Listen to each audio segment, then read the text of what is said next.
Hello, everyone. This is Tom Fox back with another episode. I'm absolutely thrilled today to be back with Jessica Chachuga to talk about the future of compliance training. Jessica, first of all, welcome back to the podcast. Thank you. It is always so much fun to be here. It is. It is. I know you have been thinking a lot and talking to your colleagues a lot about the future of compliance training. So I'd like to just maybe jump right in and ask you, let's just start there and see what thoughts you and your teammates have come up with for compliance training circa 2030 or even beyond. Absolutely. So we took a slightly closer look. We're looking probably about 2025 to 2027, at least initially.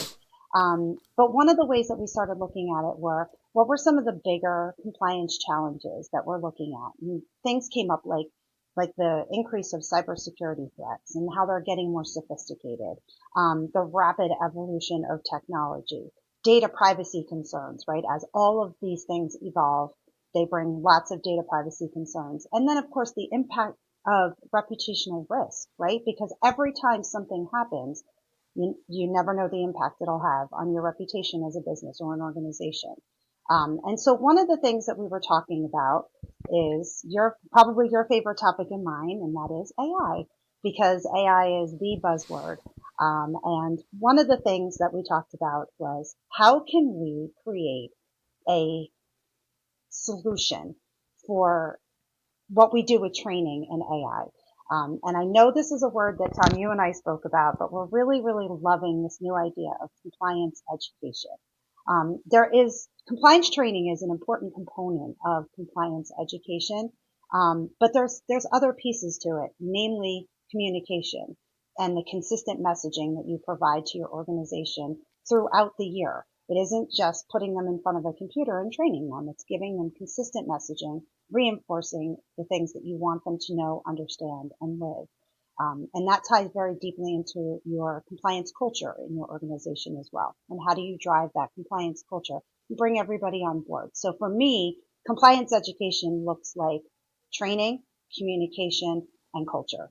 And so on the training side, because that's the area that I do the most work in personally, what we're considering to be the future of compliance training is adaptive learning.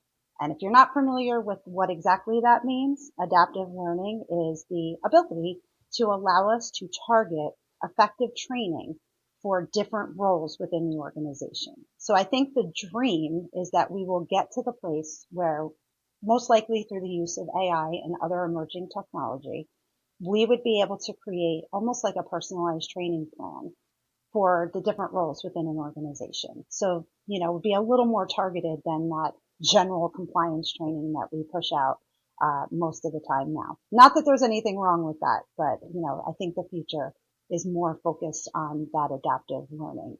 I think that's the direction we're headed. Well, let me pick up on a few points that you raised there. And what I really want to start with is that targeted training. Obviously, there are a group of employees who need some basic anti-corruption training.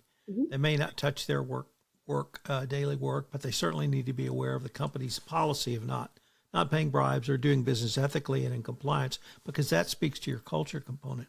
Mm-hmm. But for those who need targeted training, one of the things that I get excited about is how information that may not have been seen as a training component, a training module, can be utilized to deliver that targeted training. And let me give you a couple of examples and see if they resonate.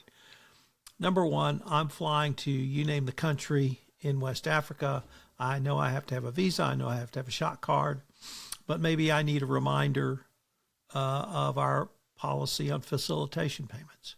Right. Or maybe I need a reminder that there are certain security issues that I need to be aware of, cybersecurity issues. Okay. And that when I book my flight through our travel portal, that information is communicated to the comms team, the AI bot of the comms team, and they put together a short 30-second snippet of communications to that person. Now, that one is actually, I think, in effect now because many companies will see, oh, they're going to these countries. It's a high-risk country. We need to Right. remind them of our policy. But for me, the more sophisticated would be something you wouldn't think of when you think of training, which is along the lines of the following. In Central Europe, we're getting a lot of questions, not questions, we're getting a lot of clicks on our policy page, policy portal about a certain policy. Well, now I am traveling to Central Europe and I'm given a reminder about that policy. Right. Not just that, oh, be careful or don't pay facilitation payments, but taking information from disparate sources. And I see this as the power of AI because all of that can be done literally by the AI because they have to data mine the information. The information then becomes available to compliance. Another data mining bot has said, oh, Tom's traveling to Central Asia. And they put that together in either a pre-programmed piece of communication, or they create a new piece of communication that's then reviewed by a human in the loop compliance professional, and it goes out. So I see that the government says a compliance function has to have access to data, but I see AI as the opportunity for a compliance function to use that data for internal compliance education, as you've called it. Yeah, I totally agree. I think AI continues to provide us with capabilities that we obviously haven't had before. And I think it provides more meaningful analytics and data to see trends. There's a lot more there that we can utilize. I think the important thing that we're looking at right now is how do we do that? How do we bridge that gap? I think it's important to recognize that the system that we have right now of doing like the click-through training and the live training still very effective. And I think there needs to be a transition into AI. So I think areas that you noted where we can use this new data, all these new data and analytics to push through to a person that something needs to happen. Because one of the things that we talk a lot about when we talk about AI and training is there's a critical thinking piece that comes from being a human being. And we don't want to completely lose that critical thinking piece. So I think the way we look at it is just how do we use AI with its positive capabilities to our advantage to create adaptive learning that can be more targeted, just in the way that you spoke. And I think there's just so much happening with the evolution of AI. I think that's going to continue to change and look different as time goes on. It's our responsibility in the training community to stay on that and be sure that we are using all of that information, data, and capability to drive that training to the people who need it. Jessica, let me change the topic from the message to the delivery mechanism. And by that I mean the following. There are now 5 different generations in the workplace. I know you have children. I have a daughter, and my daughter's 27, and she communicates in a way very different than I do. Mm-hmm. And your children may be the same. But with those 5 different generations, we consume information differently. My generation may tend to read more. Mm-hmm. We may read longer form articles because we grew up doing that. And a generation Alpha or Gen Z may be very different in the way they like to consume information. So I wanted to ask you, could we also maybe have the message delivered in an, I don't want to say age appropriate, but in maybe a generational way, appropriate to the way that generation likes to consume information. Even if I could use the example of when you're doing a 2-factor authentication and they say, do you want to be text or do you want to be emailed?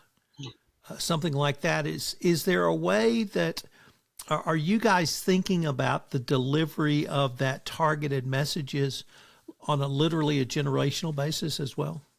Absolutely. Funny you say that because much like you, I have 2 teenagers and I have a Gen Alpha child as well. So I am deeply immersed in the different ways that everybody communicates and even some terms that I don't fully understand. But it's interesting because what we're looking at is part of an effective training strategy, at least from my perspective, is having different modalities, right? You don't always want to deliver training the exact same way. People get used to it. They start to lose interest in it. And so I know that we need to learn how to communicate to all the learning styles, regardless of age. There's people consume information differently. Some people, like you said, are auditory. Some people like to read. Some people like me, I'm a visual learner. I need to see it to really absorb it. So we look at all of that all the time, and we make sure that we have different modalities available. One of the cool things that we're looking to make right in the future soon is like a social media type, Instagram, TikTok type focused, real short, 20 seconds, quick hit of information, for the people that appeals to. But we also have things that you can read, things that you can watch, things that you can listen to. And I just think overall, as a training content creator, you always have to be considering all of those different modalities, learning styles, and preferences. I just think that's so important if you want to really reach your audience. You talked about compliance education, and you named training, you named communications, and then you added culture. Mm-hmm. Can you explain how the culture ties into an overall compliance education program? So I'm a big fan of culture. I feel like some organizations don't quite buy into the culture piece of it. And I think it's so important. I think it starts at the tone at the top of your organization. I think if there's an understanding that from the executive level that this is important, that this is necessary and it's expected, then that drives all the messaging throughout the entire organization. And I think it's really important that people understand why we're doing this. We're not just doing it because we have to check the box. We're doing it because it's important to our organization that we are compliant, that we know the rules, that we know how to respond in situations. These are all part of it. And the more that becomes part of your culture, the more bought in people will be to, taking the training, listening to the webinars, going to the events, etc. And I just think that's such an important piece. One of your colleagues in training in another company said to me once that, and she was in the military, and she said that enlisted personnel were the absolute best at communicating the value of training. And what she meant was if the training wasn't good, they knew immediately management, and this is the former officer corps, was not serious about it. And so how do you bring that, and I guess what I'm trying to say, tie together is having quality and even high quality compliance education actually drives culture because it tells the people who are receiving it, not only do we care, we're going to deliver it to you in a way that we show we want you to carry this forward. Would that be fair from your perspective as well? Yes, absolutely. I think one of the keys is to what we promote or what we put together is what we call compliance training curriculums. And that is a way to look at your entire year's worth of training and say, what are the messages that we want to communicate to the organization? What do we want people to walk away knowing, understanding, living, learning? What is that? And then we look at the entire year and we find several different modalities and ways to deliver that message so that it never comes to you in the exact same way. It never comes to you looking familiar. It feels fresh. And then again, as you're communicating this consistent messaging across the year, like you said, it's driving the culture. It's important to our organization that you understand that we do not give or accept bribes. And we're going to remind you several times a year why that is so important. And we're going to do it in email. We're going to do it in the office, on monitors, on your TV. We're going to remind you with, videos and different things that really just change it up and get people to pay attention and hear what you're saying. You're the second person in 15 years of podcasts on including compliance training that has mentioned that 1 year program. And the first person that mentioned it was literally 12 years ago. And he did that on a spreadsheet. And so this seems like to me the perfect way to end this by tying it back into AI, because I thought I heard you say, or I'm going to lead you to say, that you can create a individualized 1 year or 12-month training program with the help of AI, which can analyze not simply the big issues of we're going to tell you not to bribe, but you've been told that message in a different form in January. It's now Q2, and we're going to give you that same information, but in a different message, a visual message, a animated message, a message from our CEO. It may be a variety of mediums or modes of delivery. And with AI now, you can literally craft that individual message, but you now have the ability to do it on an annual or any basis you set it up with. Yeah. Like I said, I think the AI possibilities are endless, and I think we're going to see capabilities coming out of AI that are going to hopefully make that process more automated, and make it more specific, more targeted. I really believe that that's the direction that we're headed in. But the core of that is still the same. We want you to continue to hear this message throughout the year in ways that catch you maybe a little bit off guard, and just give you a reminder that this is still important. And you mentioned the message from the CEO.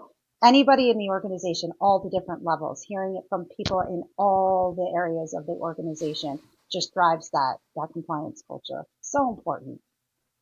Well, Jessica, unfortunately, we are near the end of our time for this episode, but as always, I learned a lot in your episode, and I can't wait to continue this conversation. It was always a pleasure to speak to you. I enjoy it. Compliance Podcast Network.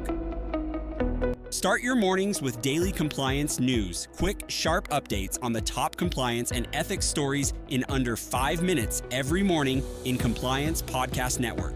Because compliance never sleeps.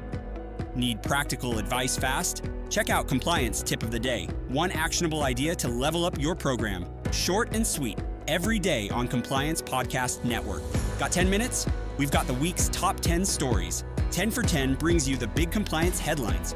Fast, fun, and focused. Every Saturday on Compliance Podcast Network. And don't miss the Sunday Book Review, where compliance meets culture through must-read books and big ideas every Sunday in Compliance Podcast Network. Whether you're in the office, on a walk, or commuting, stay smart, stay ethical, stay tuned. Only on the Compliance Podcast Network. Available wherever you listen to podcasts.